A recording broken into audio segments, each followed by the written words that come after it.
हिंद साथियों, अगर अभी तक आपने हमारे चैनल सोशल जंग को सब्सक्राइब नहीं किया है तो सब्सक्राइब जरूर करें और बेल आइकन दबाना ना भूलें ताकि हर लेटेस्ट धमाकेदार खबरों की अपडेट आप तक पहुंचाई जा सके।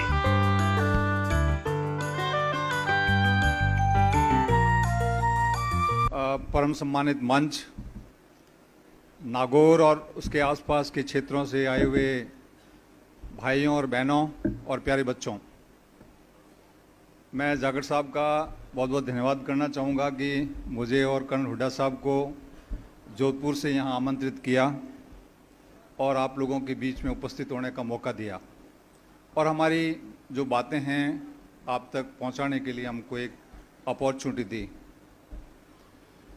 मैं जोधपुर ज़िले के आगोड़ई गांव से आता हूं।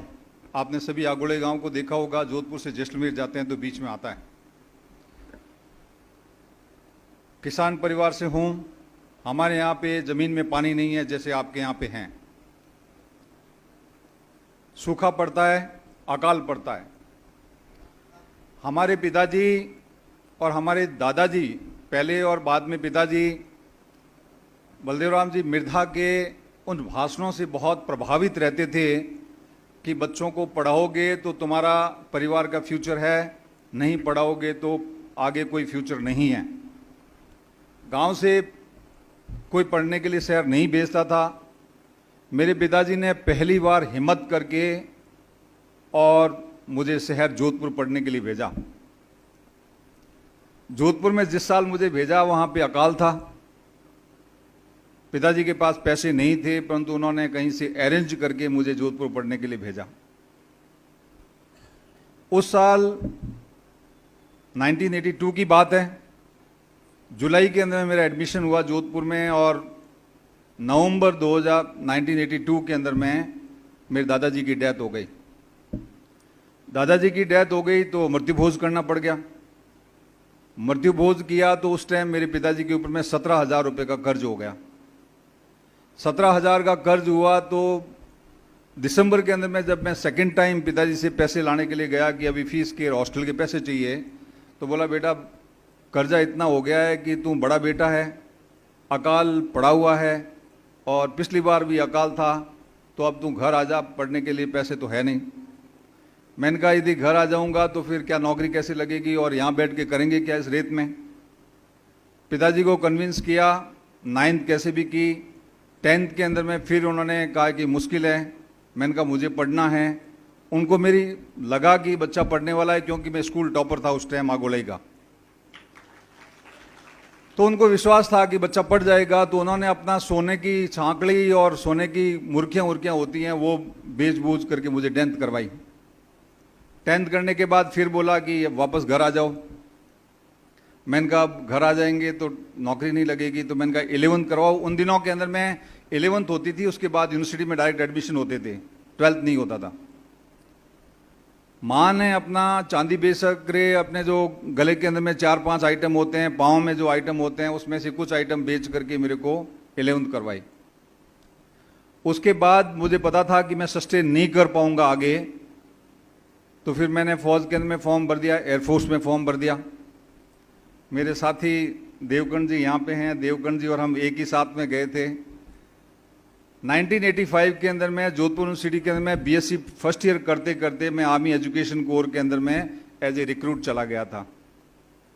वहाँ 13 साल तक आर्मी एजुकेशन कोर में रहा, बट दिल के अंदर में कहीं न कहीं एक दबी हुई सी भावना थी कि मैं स्कूल टॉपर था और मुझे पढ़ने का मौका मिलता तो मैं कुछ कर सकता था। बीएससी कर लेता तो मैं वहीं से कहीं कंपटीशन में निकल सकता था। और ये मृत्यु भोज जो है मेरे ऐसे सिर के ऊपर में इतना हावी रहता था कि ये मृत्यु भोज नहीं होता या मेरे दादाजी की 3-4 साल डेथ नहीं होती तो मेरी बीएससी हो जाती और मैं कहीं न कहीं पे वो नौकरी जाता। मुझे उसी टाइम से इस मृत्यु भोज नाम की चीज़ से बहुत चिढ़ हो गई और मैं जब से समझदार हुआ फौज में जाने के बाद में पिछले 40 साल से मृत्यु भोज का कभी सेवन नहीं किया मैंने। और उसी टाइम से मैंने प्रण किया था कि यदि मेरे बस में रहा और मैं यदि किसी पोजीशन पे जिंदगी के अंदर में कहीं पहुंचा तो मैं लोगों को इन्फ्लुएंस करने की कोशिश करूंगा कि मृत्यु भोज की वजह से पता नहीं कितने बच्चे जो स्कूल टॉपर्स होते हैं, जो जीनियस काइंड के बच्चे होते हैं, इंटेलिजेंट बच्चे होते हैं, और ऐसे बच्चे, उनके पैसे नहीं होते हैं माँ बाप के पास, उनके ऊपर में गहना कर्जा पड़ जाता है और वो हिम्मत नहीं कर पाते हैं बच्चों को पढ़ाने की, और पता नहीं वो साइंटिस्ट बनने के लिए, आईएएस बनने के लिए, आईपीएस बनने के लिए, आर्मी ऑफिसर बनने के लिए रुक जाते हैं। तो मैंने उसी टाइम से डिसाइड किया था कि मेरे पिताजी की जब स्वर्गवास होगा तो मैं मृत्यु भोज नहीं करूंगा, चाहे मुझे उसकी कोई भी कीमत चुकानी पड़े। यहाँ पे आप लोग जबरदस्त समझदार हैं, नागौर के अंदर में एजुकेशन बेटर है, नाथुराम जी मिर्जा साहब का और बलदेव जी मिर्जा साहब का यहाँ इन्फ्लुएंस ज़्यादा है, आप लोग समझदार हो। हमारे वेस्टर्न राजस्थान के अंदर में जोधपुर से पश्चिम होने के बाद में मृत्यु भोज नहीं करना एक बहुत बड़ी चीज़ हो जाती है कि मृत्यु भोज नहीं किया, खर्च को करियो डोकरे रहे, डोकरे उन खेलड़ी माते टोंगन बैठा दियो, इन वो तो बाप तो घूमतो रही अटे, वो तो ओगती हो पर फिर वो करी एड़ी एड़ी लैंग्वेज में गाँव में यूज़ करे। मैंने कहा कुछ भी हो जाए, मृत्यु भोज नहीं किया, और मृत्यु भोज नहीं करके उससे बनिस्पत उसके जो पैसे खर्च हो जाने थे, क्योंकि वहाँ पे वो कोरनावटी करते हैं, वहाँ पे वो खेड़े करते हैं और 60-60, 70-70 लाख रुपए खर्च करते हैं वहाँ पे, चाहे उनकी ज़मीनें बिक जाए, चाहे कुछ भी हो जाए, उनके बच्चे पढ़ने के लिए नहीं जाएं, उन्हें कोई परवाह नहीं है क्योंकि जागरूकता नहीं है। हमने कहा कि 20-25 लाख रुपए खर्च करने की हमारी हिम्मत है, दोनों भाई, मेरा भाई भी अभी बिजनेस कर रहा है, तो हमने वो 25 लाख रुपए डिसाइड किए कि इसको हम डिफरेंट प्लेसेस के अंदर में हम खर्च करेंगे जहाँ का इसका कुछ न कुछ प्रोडक्शन हो। हमने जितनी गांव की जितनी कम्युनिटीज़ होती हैं, जाट, राजपूत, बिश्नोई, ब्राह्मण, पंडित, राजपुरोहित, चारण वगैरह वगैरह, जितनी टाइप की कम्युनिटीज़ होती है, नाई, मेघवाल, भील, उन सभी कम्युनिटीज़ के लिए 51-51 हज़ार रुपये उनके जहाँ पे कमेटीज़ बनी हुई है, रजिस्टर्ड कमेटीज़ बनी हुई है, हॉस्टल जहाँ बने हुए हैं, उन हॉस्टल के अंदर में कैश पैसे नहीं दे करके उनके अकाउंट्स के अंदर में ट्रांसफ़र किए, ताकि गाँव के गरीब बच्चों के लिए पढ़ाई के लिए काम आ जाए। साथ साथ में हमारे खुद के गांव के लिए 2 लाख रुपए उनको डेवलपमेंट के लिए दे दिए कि ये पैसे लो, मृत्यु भोज नहीं करेंगे, पैसे लेकर के अपने गांव के बच्चों को पढ़ाने के लिए काम में लो। गौशाला के लिए 1 लाख रुपए की ईंटें डलवा दी, गौशाला के लिए चारा डलवा दिया। जो हमारे घर में बैठने के लिए जितने आए उन सब लोगों को जाते टाइम एक एक पौधा उनको भेंट कर दिया कि पर्यावरण का हमारे ऊपर में बहुत एहसान है, हम यहाँ पे इतने सारे इकट्ठे होकर के प्रदूषण करते हैं, तो जाते टाइम एक पौधा अपने घर में जा करके लगाएं। तो मेरे कहने का मतलब है कि एक मृत्यु भोज नाम की एक ऐसी बीमारी हमारे समाज के अंदर में है जिसका कोई रैशनल रीज़न नहीं है, कोई थॉट प्रोसेस नहीं है कि हम क्यों कर रहे हैं, क्योंकि वो चलता आ रहा है तो हम करते आ रहे हैं। भाइयों और बहनों, हमें अपने थॉट प्रोसेस के अंदर में पैराडिम शिफ्ट लाना पड़ेगा। यदि हम इस प्रकार का नहीं लाते हैं तो आज के ज़माने के अंदर में जो कंटेम्प्रेरी वर्ल्ड है, जिसको आज का ज्ञान का युग कहते हैं, इस ज्ञान के युग के अंदर में हमारा समाज पीछे छूट जाएगा। हम कहते हैं कि मृत्यु भोज मत करो, आपके टावरों को कहाँ से पढ़ाओगे, तो कहते हैं मैं तो टावरों ने भी पढ़ा दे वहाँ, मैं तो मृत्यु भोज ही मोटवारो कर दे वहाँ। वो जो ऐसा कहते हैं, मैं उनको कहता हूँ कि आपको पता ही नहीं है कि टावरों की पढ़ाई के लिए खर्च कहाँ होते हैं, पैसे कैसे खर्च होते हैं। आपके शहरी समाजों को जाके देखो, जो वहाँ अपने बच्चों को 50-50, 60-60 लाख रुपए, 1-1 करोड़ रुपए की फीस दे करके जो वर्ल्ड की जो टॉप मोस्ट यूनिवर्सिटीज़ है, जिनको आईवी लीग यूनिवर्सिटीज़ कहते हैं, उनके अंदर में बच्चों को पढ़ा रहे हैं। हम खुश हो जाते हैं कि हमने बच्चे को एमए करवा दी। अरे क्या फ़ायदा उस एमए का, जब वो दूसरे समाज जो कंपैरेटिव लेवल, तुलनात्मक ढंग से जो आपके ऊपर में आज राज कर रहे हैं, जो वहाँ टॉप एचलॉन के अंदर में बैठे हुए हैं, उनके बच्चे तो फिर पढ़ करके आगे निकल जाएंगे, और आप इस मृत्यु भोज के चक्कर के अंदर में पैसे खर्च करते जा रहे हो, जिसका कोई रैशनल नहीं है, कोई इसका लॉजिक नहीं है। मैं आपको बताना चाहता हूँ, मैं डॉक्टरेट की है, और डॉक्टरेट मैंने इसी जान करके की है कि ये धर्म के नाम की चीज़ क्या होती है, ये धर्म हमको किस प्रकार से पागल बनाता है। तो हमने ये comparative study of Hinduism, Islam and Christianity को पढ़ा मैंने, और उसी के ऊपर मैं डॉक्टरेट की।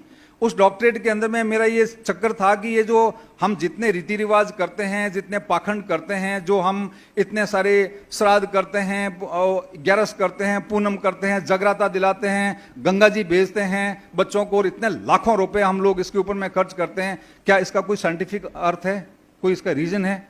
मैंने पाया कि इसका कोई साइंटिफिक बेस नहीं है। कोई जो ईश्वर है वो एक ऐसी गीता के अंदर में जो लिखी हुई मेन चीज है वो है कि कर्म पे अपना विश्वास करो, कर्म करोगे वैसा आपको फल मिल जाएगा। हम हरिद्वार जाके आ जाते हैं, 50 लाख रुपए, 50,000 रुपए, 1 लाख रुपए खर्च कर देते हैं, 10 लोग इकट्ठे होकर के गाड़ियां लेके जाते हैं, कोई उस 1 लाख रुपए का कोई उपयोग नहीं। हम बाहर का मैल धो करके आ जाते हैं, अंदर का मैल तो हमारे अंदर ही अंदर रहता है। हम अंदर का मैल तो कभी धोते ही नहीं है, अच्छे इंसान तो कभी बनते नहीं है। जब अच्छे इंसान हम नहीं हैं तो हमारा जो कल्याण कैसे होगा? अच्छे इंसान कल्याण कैसे होगा? वो शिक्षा से होगा। कहते हैं कि quality of any nation depends upon the quality of its people and the quality of people depend upon the quality of their education. शिक्षा के ऊपर ही ये सब कुछ है। यदि अच्छी शिक्षा आ गई समाज के अंदर में तो अपने आप समाज का कल्याण हो जाएगा। मिलिट्री के अंदर में हम कहते हैं कि it is not machine but man behind the machine wins the battle. मशीनों से युद्ध नहीं जीता जाता है, मशीन के पीछे जो एक आदमी बैठा है जो मशीन को चलाता है, उसकी बहादुरी और उसी कला के ऊपर में, उसके नॉलेज के ऊपर में ही जो मशीन चलती है उसी से युद्ध जीता जाता है। तो ये हमको इसका मतलब, सीधा सा मतलब ये निकलता है कि मानव संसाधन जिस समाज का बेटर होगा वो समाज आगे बढ़ेगा। जिस समाज का मानव संसाधन अच्छा नहीं है वो समाज कभी भी आगे नहीं बढ़ सकता है। आप यहां 50 साल पहले के जाकर के देख लो, 50 साल पहले जिसने बलदेव जी मिर्दा ने और जो कहा करके गांव के अंदर में जो एजुकेशन के लिए अवेयरनेस फैलाई थी, आज से 50 साल पहले जिन लोगों ने अपने परिवार के अंदर में बच्चों को पढ़ाना शुरू कर दिया, वो खुद पढ़े, उनके बच्चे पढ़े, उनके पोते पढ़े, और उनके पोते आज यूएस के अंदर में कहीं सेटल होंगे, नहीं तो देश की कैपिटल के अंदर में या किसी मेट्रो सिटीज के अंदर में शामिल होंगे, और वो बड़े बड़े बिजनेस कर रहे होंगे, बड़ी बड़ी नौकरियों के ऊपर में हैं। और उन्होंने जिसने ये सोचा कि ए तो ई फिरता करे और कहने कहीं करना पर पढ़ान कहूँ करना पर तो खेत रो घना ही है, वो खेत अभी 5-5 बीघा हो गया है, 10-10 बीघा हो गया है, उससे काम नहीं चलेगा। जब तक अपन पढ़ाई के ऊपर में ये जो फालतू जितने खर्चे होते हैं, जितने पाखंड के ऊपर में खर्चे होते हैं, जितने हम उन खर्चों को बचा करके उसको हम एजुकेशन के तरफ में डाइवर्ट नहीं करेंगे, उस पैसे का एजुकेशन में इन्वेस्टमेंट शुरू नहीं करेंगे, तब तक हम आगे नहीं बढ़ सकते। हमको एजुकेशन के अंदर में अपना इन्वेस्टमेंट बढ़ाना होगा। हम नहीं कह सकते कि सरकार इसके अंदर में इन्वेस्टमेंट एजुकेशन की जीडीपी के मुताबिक जो एजुकेशन के लिए सरकार ज्यादा बजट करेगी, हम सरकार को बाध्य नहीं कर सकते हैं। सरकार के अपने खर्चे होते हैं, उनको रोटी कपड़ा मकान की सबसे पहले चिंता होती है कि नागरिकों का रोटी कपड़ा मकान पहले ठीक ठाक कर दें। हमको पारिवारिक रूप से, हम किसान हैं, हमारे पास पैसा है, खूब पैसा है, परंतु हमें पता नहीं है कि पैसा खर्च कहां करना है। हमें सब चीजों के जितने फालतू खर्चे हैं बंद करके अपने बच्चों की एजुकेशन के लिए पैसे लगाने पड़ेंगे। यदि हम वो सक्सेसफुल हो जाते हैं तो आज के युग के अंदर में कंपटीशन के हम टिक पाएंगे। आज के जमाने के अंदर में आपको जो पढ़े लिखे लोग हैं, आप सभी पढ़े लिखे हैं, सभी समझते हैं, बच्चे जो आजकल हमारे से ज्यादा समझते हैं। अमर्जेंट क्रिटिकल टेक्नोलॉजीज आ गई है आज दुनिया के अंदर में। अमर्जेंट क्रिटिकल टेक्नोलॉजीज के अंदर में आर्टिफिशियल इंटेलिजेंस है, ऑगमेंटेड रियलिटीज है, वर्चुअल रियलिटीज है, रोबोटिक्स है, और ये जो आपकी क्लाउड कंप्यूटिंग है या जिसको ओपन आर्टिफिशियल इंटेलिजेंस कहते हैं, चैट जीपीटी है, ऐसे ऐसे टूल आगे हैं कि मत पूछो बात। उसके अंदर में जो एजुकेशन जिस तरीके से आगे बढ़ रही है, साइंस ने हमारे परिवार के अंदर में, हमारे जीवन के अंदर में जो इन्फ्लुएंस पिछले 50-60 सालों से किया है उसका कोई मुकाबला नहीं है। पिछले 60-70 साल के अंदर में विज्ञान ने इतनी प्रगति की है कि उससे पहले 1000 साल के अंदर में भी कभी प्रगति नहीं हुई थी। आज हम इस प्रकार का जीवन जी रहे हैं जो कि एक पुराने जमाने के अंदर में 60 साल पहले राजा महाराजा भी इस प्रकार का जीवन नहीं जी रहे थे। कहां था इस प्रकार के राजा महाराजा के पास एयर कंडीशन हॉल्स? नहीं थे। क्या उनके पास एरोप्लेन थी? नहीं थी। उनके पास क्या लग्जरी ट्रेन थी? नहीं थी। क्या उनके पास मोबाइल फोन था जो पूरी दुनिया आपकी मुट्ठी के अंदर में? नहीं था। क्या उनके पास अच्छी रोडें थी? नहीं। हाथी घोड़ों पे बैठ करके वो पता नहीं एक जगह से दूसरी जगह जाने में उनको 6 महीने लग जाते थे। आज हम बटन यहां दबा करके यूएस के प्रेसिडेंट से यहां खड़े खड़े बात करना चाहें तो बात कर सकते हैं। तो इस प्रकार की जो विज्ञान आ गई है, इस वैज्ञानिक जो सोच को जो हम अपने समाज के अंदर में साइंटिफिक टेम्परामेंट डेवलप नहीं करेंगे, विज्ञान की तरफ नहीं बढ़ेंगे, तो हम इस दुनिया के अंदर में जो कंपटीशन चल रहा है इसके अंदर में आगे नहीं बढ़ पाएंगे। हमको चाहिए कि हम एजुकेशन में इन्वेस्टमेंट बढ़ाएं, क्रिटिकल इमर्जेंट टेक्नोलॉजीज की तरफ बढ़ें, और सिर्फ सरकारी नौकरी की तरफ ध्यान देने से काम नहीं चलेगा भाइयों और बहनों। हमें चाहिए कि हम बिजनेस की तरफ भी आगे बढ़ें। सरकारी नौकरी सिर्फ 4 से 5% लोगों को मिलती है।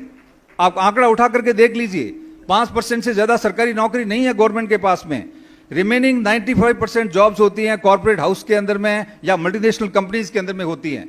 मल्टीनेशनल कंपनीज के अंदर में आजकल जो कंटेम्प्रेरी एजुकेशन चाहिए, आपने 1 साल पहले जो डिग्री कर ली है वो आज आउटडेटेड हो चुकी है। हमको रेगुलर तौर पे अपने नॉलेज को अपडेट करना पड़ेगा, लर्न करना पड़ेगा, रीलर्न करना पड़ेगा, अनलर्न करना पड़ेगा, रीलर्न करना पड़ेगा, तभी जाकर के आज के युग के अंदर में, कंपटीशन के युग के अंदर में हम टिक पाएंगे। हम ऐसा करते नहीं है, क्योंकि हम तो बहुत 5-5, 10-10 हजार लोगों को इकट्ठा करके खाना खिलाने में बहुत खुश हो रहे हैं। बच्चों को जब बोलो कि पढ़ने के लिए, तो गांव का आम आदमी कह जाता पैसे कहाँ हैं? अरे तुम्हारे पास मट्टी भोज के लिए पैसे इतने कहां से आ गए? मैं आपसे पूछना चाहता हूं कि एक गांव के अंदर में, आप सभी सम्मानित महानुभाव यहां पे बैठे हो, एक गांव के अंदर में कितनी डेथ होती है? 1 साल के अंदर में कितनी डेथ होती है आप बताओ? 20 एक होती है। आप चलो 20 को छोड़ो, 10 डेथ तो होती होगी। एक डेथ के ऊपर में मृत्यु भोज में हम कितना खर्चा करते हैं? कितना खर्चा करते? 5 लाख करते हो। चलो 5 लाख नहीं, हम गरीब से गरीब आदमी को हम मान लें 3 लाख रुपए खर्चा करता है। 3 लाख से नीचे तो मृत्यु भोज हो नहीं सकता है। तो 3 लाख रुपए, यानी कि 10 डेथ होती है एक गांव में, 3 लाख रुपए एक डेथ पे खर्चा होता है। 30 लाख रुपए एक गांव के अंदर में 1 साल के अंदर में खर्चा होता है। नागौर जिले के अंदर में 1891 विलेजेस हैं, 1891 विलेजेस हैं नागौर जिले के अंदर में। जोधपुर जिले के अंदर में 1835 विलेज हैं। बाड़मेर जिले के अंदर में 2991 विलेजेस हैं।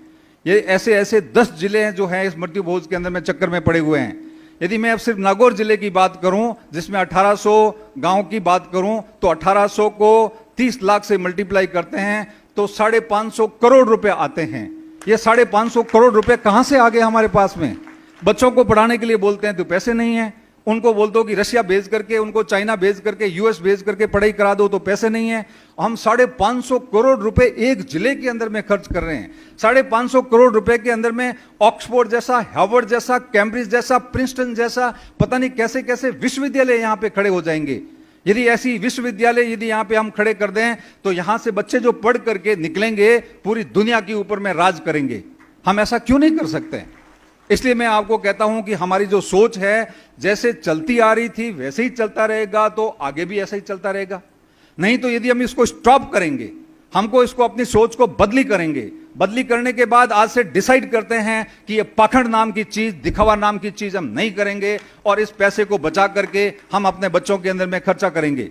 ये तो मैं सिर्फ एक मृत्यु भोज की बात की है। बाकी आंकड़े में आपके सामने पेचू तो आपका मुंह खुला का खुला रह जाएगा। पता नहीं कितना हमारी औरतें सूरज पूजने में खर्चा करती है, पता नहीं क्या 11 के अंदर में कितना खर्चा करते हैं, कितने बड़े बड़े जागरण दे दे करके हजारों लोगों को बुला करके खर्चा कर देते हैं। ये जो पैसा है भाइयों और बहनों, this money is not your money. ये भारत की राष्ट्रीय मुद्रा भी है, ध्यान रखने की आवश्यकता है। यदि हम समझदार और सिटीजन हैं, यदि रेस्पॉन्सिबल सिटीजन हैं, तो हमें आवश्यकता है कि ये भारत की राष्ट्रीय मुद्रा है। इस भारत की राष्ट्रीय मुद्रा को उस जगह पे खर्च करना चाहिए जहां से उस राष्ट्र को इस पैसे का उनको वापस फायदा हो। हम 24 घंटे के अंदर में इस पैसे को 1 मिनट के अंदर में हवा के अंदर में उड़ा देते हैं, छू मंत्र कर देते हैं। वो अब लोगों से पूछते हैं कि साहब कि हमने मृत्यु भोज नहीं किया, तो बोलते हैं कि थे कहीं करियो, मैंने कहने के अन्न खड़ाना तो बहुत बढ़िया बात वैसा। मैंने उनको बोला, पढ़ा लिखा आदमी हो, मैंने कहा भाई अन्न दान परम दान विद्यादान तत्परम अनेन स्नेहिका तृप्ति विद्या स याजीवा। भाई अन्न के तो एक टाइम के पेट भूख को शांत होगी, विद्या एक किसी को दे दो तो उससे जरिए वो अपने जिंदगी भर की पेट की भूख को शांत कर पाएगा। विद्या बहुत जरूरी है। और अन्न की इंपॉर्टेंस उस टाइम थी जो आज से 100 साल पहले, जब हम वो घास की रोटियां खाया करते थे, पेड़ों के छालों के अंदर में छील छील करके उसको पीस करके रोटियां खाते थे, तब हाँ ठीक है वैल्यू थी अन्न की। आज हम घर से रोटी खा करके जाते हैं और वापस वो 5 पकवान खा करके पेट मोटा कर लेते हैं, हेल्थ खराब कर देते हैं, डायबिटिक हो जाते हैं, और जो है हम उसको फिर भी हम उसके अंदर में बाज नहीं आते हैं कि हम उसको पैसे को रोक करके कहीं सही जगह पे खर्च करें। हमें चाहिए कि उस पैसे को सही जगह पे खर्च करें, नहीं तो आप फिर कहते रहोगे भी हम पीछे रह गए। हम पीछे रहेंगे तो उसका जिम्मेवार कौन है? जब वो बाकी लोग जो शहरी कम्युनिटीज हैं वो अपने बच्चों के एजुकेशन के ऊपर में इतना ध्यान दे सकते हैं, वो यहाँ के बड़े बड़े लोगों को हायर कर सकते हैं अपने बच्चों को गाइड करने के लिए, उनकी प्रोफाइल बनाने के लिए। वो प्रोफाइल बना करके आईबी लीग यूनिवर्सिटीज के अंदर में अप्लाई करते हैं, उनके बच्चे वहाँ पे फॉरेन के अंदर में पढ़ने के लिए चले जाते हैं। हम जो है अपने मस्ती में लगे हुए हैं कि छोरो पैडी तो ठीक है, नहीं तो खेत गड़ी है, नहीं तो ट्रैक्टर पकड़ा दे, नहीं तो गाड़ी पकड़ा दे, नहीं तो हमारे खोणियों गड़ी है। अरे ये कब तक चलेगा? ये कब तक चलता रहेगा कि हम खानों के अंदर में, और जरूरी है कि उसको रेत का धुआं खाना, यदि वो कंप्यूटर में बैठ करके यदि वो अपना 2 लाख का, 5 लाख का, 10 लाख का, 1 करोड़ का पैकेज कर सकता है, तो उसको रेत खाना जरूरी क्या? आप बच्चों से पूछना चाहूंगा कि ये सुंदर पिचाई जो है, जो इंडिया का ही है, उसका पैकेज कितना है? आप लोगों को पता है कुछ? कोई बच्चा बता सकता है? सुंदर पिचाई का पैकेज कितना है? गूगल का सीईओ, कोई बच्चा बताए? 500 रुपीज इनाम, कोई भी बच्चा बता दे। जो नजदीक भी पहुंच जाएगा उसको 500 रुपए का इनाम दूंगा मैं। हमें पता ही नहीं है कि पैसा क्या होता है, नौकरी और कॉर्पोरेट वर्ल्ड के अंदर में कितना पैसा है। सुंदर पिचाई की तनख्वाह 1800 करोड़ रुपए प्रति साल है मेरे भाइयों और बहनों, 1800 करोड़। वो 150 करोड़ रुपए की तनख्वाह है उसकी एक महीने की। 1 घंटे के अंदर में 5 करोड़ रुपए, एक दिन के अंदर में 5 करोड़ तनख्वाह है उसकी। एक दिन उसको कहीं पे आज वेस्ट कर दो तो 5 करोड़ रुपए उसके वेस्ट कर दिए। Time is money nowadays. आपको समझने की आवश्यकता है कि समय ही धन है। हम इस प्रकार की हमें कैलकुलेशन पता ही नहीं है। 150 करोड़ रुपया तनख्वाह है। यहां हम लोग 1 लाख रुपए की सैलरी आती है तो खुश हो जाते हैं कि बच्चा ये वो क्लास 1 गेजेटेड ऑफिसर बन गया और 1 लाख रुपए की सैलरी आ गई उसकी। अरे क्या है 1 लाख रुपए की सैलरी? वो क्या ऊपर से टपका है कहीं से? हम उससे ज्यादा ताकत रखते हैं। हम दूध खाते हैं, घी खाते हैं, शुद्ध हवा खाते हैं, खेत है, हम अपने खुद खेत की खड़ी हुई बाजरे की फसल या जो भी अपना अनाज होता है ऑर्गेनिक फूड को खाते हैं। हमारे अंदर में ब्रेन ज्यादा है पर हमारे पास अपॉर्चुनिटीज नहीं है। हमें पता नहीं है कि हमको किस तरफ में जाना है। हम समाज को जो है वो हम इकट्ठे जरूर हो जाते हैं। जो बच्चे अपनी मर्जी से लेके आ गए, इन बच्चों को हम सम्मानित कर रहे हैं। ये अपनी मेहनत है इन बच्चों की, हमारा इसके अंदर में कोई कंट्रीब्यूशन नहीं है। टू बी वेरी फ्रैंक, कोई कंट्रीब्यूशन नहीं है। किसी माँ बाप ने, बहुत कम माँ बाप होंगे कि इन बच्चों को शाम को इन बच्चों के साथ में 1 घंटा भी कोई बैठा होगा कि बच्चा तुम क्या कर रहे हो, तुम्हारी क्या प्रॉब्लम है, बताओ तुम्हारे आज टीचर ने क्या पढ़ाया, आज तुमने क्या किया, कौन कौन सी चीज में पार्टिसिपेट कर रहे हो, फ्यूचर के अंदर में तुम्हारी क्या प्लान है। किसी ने नहीं पूछता है, क्योंकि हमको तो बड़ी गाड़ी जानी है, हमको तो देखना है कि जगराता कैसे कर दें, हम तो मृत्यु भोज कैसे कर दें, वो पूरी अगले वाला सूरज कैसे पूछ दें। माताओं से पूछो तो माफ करना, माताओं से पूछो तो वो पहले से अड़ा के बैठ जाती है कि मारे छोरी रे 25 तोड़ा होनो लावोला जनो मैं आगे मिलूंला, 25 तोड़ा होनो लाओ जनो आगे मिलूंला। अब उन माताओं से पूछो कि एक माता को यहां खड़ा कर दो जिसको सोने की बना करके खड़ी कर दो, उसको 100 तोला 500 तोला सोना पड़ा दो, और एक जो माता पास में खड़ी है और उनका बेटा नथमल डिडेल है, तो आप नथमल डिडेल की मां को ज्यादा सम्मान करोगे या जिसने 100 तोला सोना पहना है उसकी मां को ज्यादा डिडेल करोगे? आप तालियां बजा रहे हैं, इसका मतलब आप मेरी बात का समर्थन कर रहे हैं कि आप सोने को सम्मान नहीं करोगे, आप अचीवर को सनाम सम्मान दोगे। आप अचीवर को सम्मान देना है तो हमको सोने से मोह तोड़ना पड़ेगा। सोना सबसे बैड इन्वेस्टमेंट है। आप एक सुनार की दुकान से 10 तोला का सोना का ऑर्डिनेंस बना के लेके आ जाइए, दुकान से बाहर लेकर के आप वापस उसको बेचने के लिए चले जाइए, वो 7 तोले के अंदर में भाइयों और बहनों वापस लेगा। वो 3 तोला उसके अंदर में 1.5 लाख रुपए, 1,80,000 रुपए उसने गायब कर दिए। कैसा वो तो काटना पड़े सा, और तुम्हें पाछो लेवा जो मन तो करना पड़े। तो ये हमको समझने की आवश्यकता है। हमको अपने ये सब चीजों के ऊपर में क्रिटिकली सोचने की आवश्यकता है। हम यहाँ बैठ करके, सिर्फ यहाँ बैठ करके बातें करके, चाय पी करके, बच्चों को धन्यवाद दे करके, सब लोगों को बुला करके उनके हाथों से सम्मान देने से काम नहीं चलेगा। हमारी पूरी सोसाइटी को, पूरी कम्युनिटी को we have to think differently.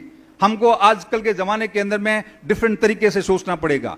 हमारे बच्चे जो गरीब परिवारों के बच्चे हैं वो पढ़ नहीं पाते हैं, क्यों नहीं हम जब हजारों लाखों रुपए का डोनेशन जब हम किसी बड़े मंदिर बनाने के लिए दे सकते हैं, तो हम जाट समाज का एक विद्या कोष क्यों नहीं बना सकते? उसके अंदर में 1,000 करोड़ रुपए इकट्ठा क्यों नहीं कर सकते हैं?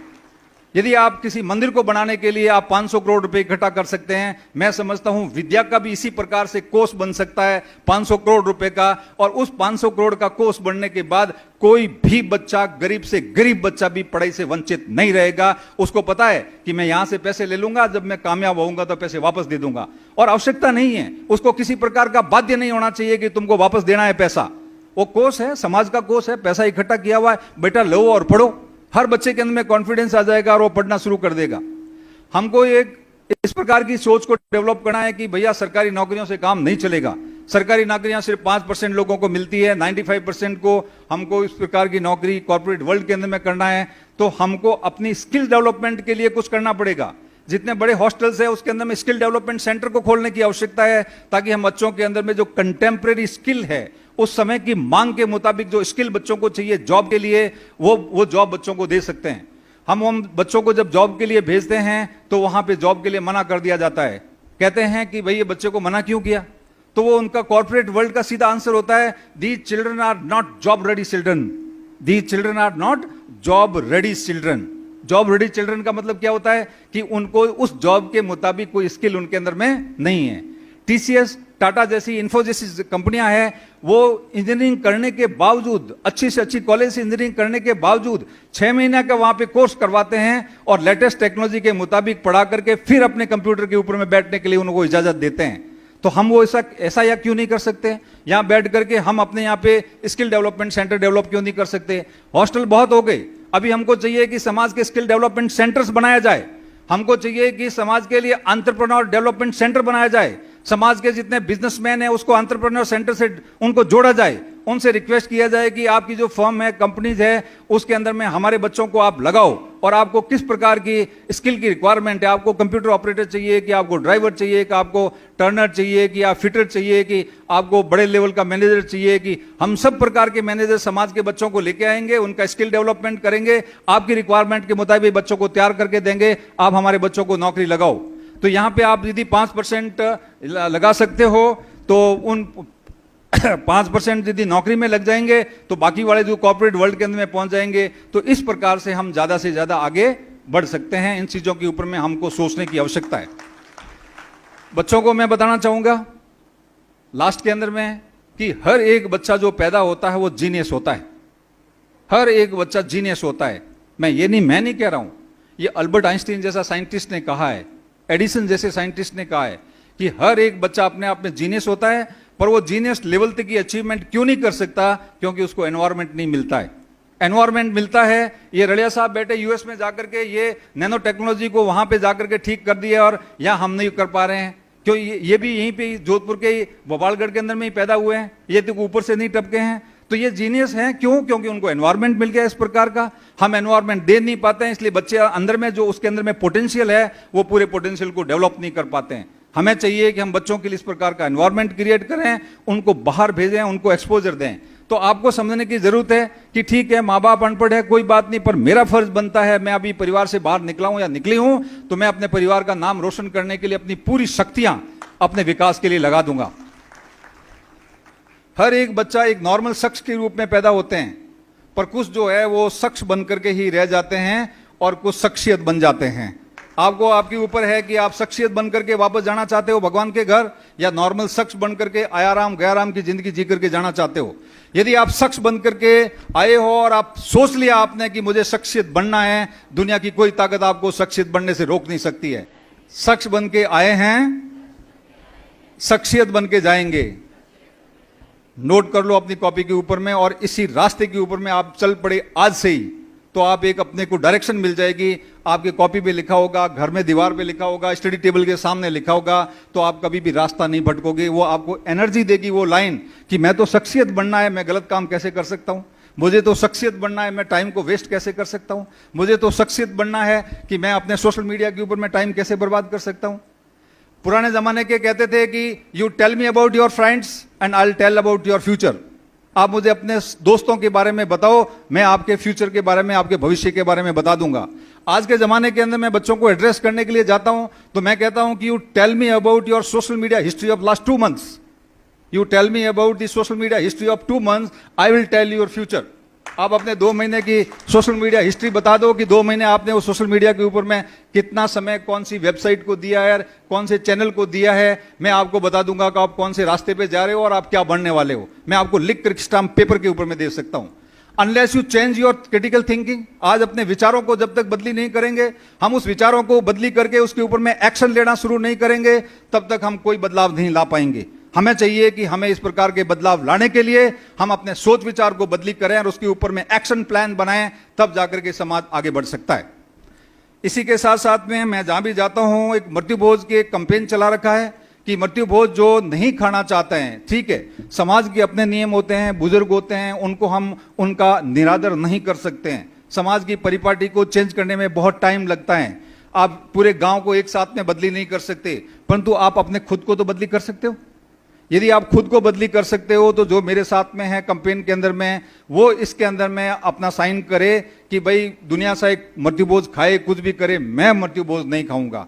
जब हम खाने वाले अपने आप कम हो जाएंगे, एक गांव के अंदर में 500 में से 400 लोग मृत्यु भोज नहीं खाएंगे, तो जो बनाने वाला है वो भी सोचने के लिए मजबूर हो जाएगा कि हकरा हकरा आदमी ने, कलेक्टर साहब, एसडीएम साहब, प्रोफेसर साहब, ए तो आवे जगह खावी को नहीं, पे गांव में बैठा जो कौन खड़ाम कहीं कह रहा हूं पे। अपने आप लोग सोचना शुरू कर देंगे कि बाहर के बड़े बड़े लोग आते हैं, वो तो मृत्यु भोज खा ही नहीं रहे हैं, तो हम क्यों पैसा बर्बाद करें। लोग तो दिखावे के लिए करते हैं कि फलाना कलेक्टर साहब को उससे कोई प्यार नहीं है, उसको दिखाना है कि कलेक्टर साहब मेरे घर आएंगे तो ओहो मेरा बहुत बड़ा नाम होगा, इसीलिए वो 5 पता नहीं कौन कौन से बढ़ चढ़ करके अपने औकात से बढ़ करके पैसा खर्च करते हैं।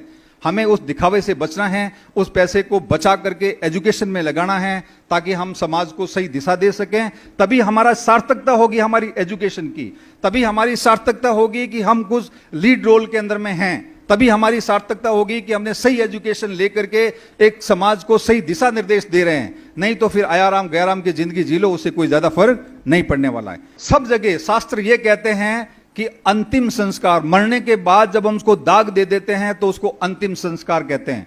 अंतिम संस्कार के बाद किसी प्रकार के कोई संस्कार हमारे लिए लागू नहीं है। जब हमने अंतिम संस्कार ही कर दिया उसका, तो ये कौन से संस्कारों की बात कर रहे हैं कि हम 12 दिन तक वो हलवा पूड़ी और पता नहीं क्या क्या चलाते आ रहे हैं घरों के अंदर में।